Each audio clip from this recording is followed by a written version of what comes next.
एक बार की बात है, रात का समय था और आसमान में चांद अपनी चमक बिखेर रहा था।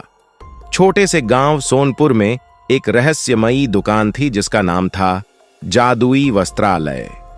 इस दुकान का मालिक मोहन लाल एक बूढ़ा आदमी था जो बहुत ही कम बोलता था। लोग कहते थे कि इस दुकान में कुछ अजीब सा था।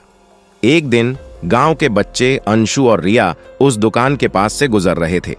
अचानक उनकी नजर एक पुरानी सी लेकिन चमकती हुई कढ़ाई पर पड़ी।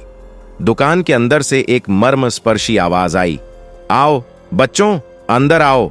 दोनों बच्चे अंदर गए और देखा कि दुकान के अंदर कई प्रकार के अद्भुत कपड़े थे। तभी एक बुजुर्ग महिला वहां प्रकट हुई। उसका चेहरा काफी डरावना था और उसकी आंखें जैसे बच्चों को चीर कर देख रही हों।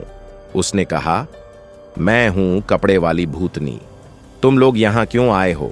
बच्चों ने डरते डरते कहा, हम सिर्फ देखना चाहते थे। भूतनी ने मुस्कुराते हुए कहा, यहां हर कपड़े में एक रहस्य छुपा है। अगर तुम इन कपड़ों को पहनते हो तो तुम्हें जादुई शक्तियां मिलेंगी, लेकिन इसकी एक कीमत है।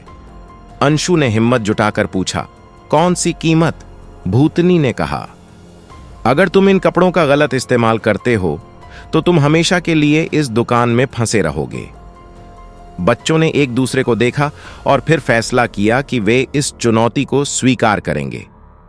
उन्होंने एक कपड़ा उठाया जो एक अद्भुत जैकेट थी। जैसे ही उन्होंने वह जैकेट पहनी, वे एक अलग ही दुनिया में पहुंच गए जहां जादुई प्राणियों का बसेरा था। उस दुनिया में उन्होंने देखा कि वहां की प्रजा एक दुष्ट रानी के आतंक से परेशान थी। रानी कोई और नहीं, वही कपड़े वाली भूतनी थी जो इस दुनिया में अपनी शक्तियों के साथ राज्य कर रही थी। बच्चों ने समझा कि उन्हें इस रानी को हराना होगा और इस दुनिया को मुक्त कराना होगा। अंशु और रिया ने अपनी जादुई जैकेट की शक्तियों का उपयोग कर रानी के महल तक पहुंचने का रास्ता निकाला। वहां एक भयानक युद्ध छिड़ गया। बच्चों ने अपनी चतुराई और साहस का प्रदर्शन करते हुए रानी की कमजोरियों को समझा और अंततः उसे हराने में सफल रहे।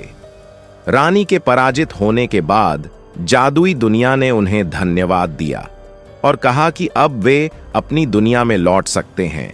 बच्चों ने अपनी जैकेट उतारी और वे वापस उसी दुकान में आ गए। वापस लौटने के बाद उन्होंने देखा कि दुकान का दरवाजा बंद हो चुका था और मोहनलाल भी गायब था। वे समझ गए कि अब वह रहस्यमयी दुकान कभी नहीं खुलेगी।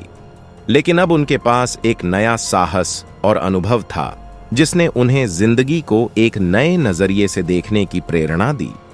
इस तरह अंशु और रिया ने उस रहस्यमयी दुकान और कपड़े वाली भूतनी की कहानी को अपने दिल में बसाकर जीवन में आगे बढ़ने का संकल्प लिया। गांव के लोग अब भी उस दुकान की कहानियां सुनाते हैं, लेकिन कोई नहीं जानता कि वह दुकान कहां गई और उसका मालिक कौन था।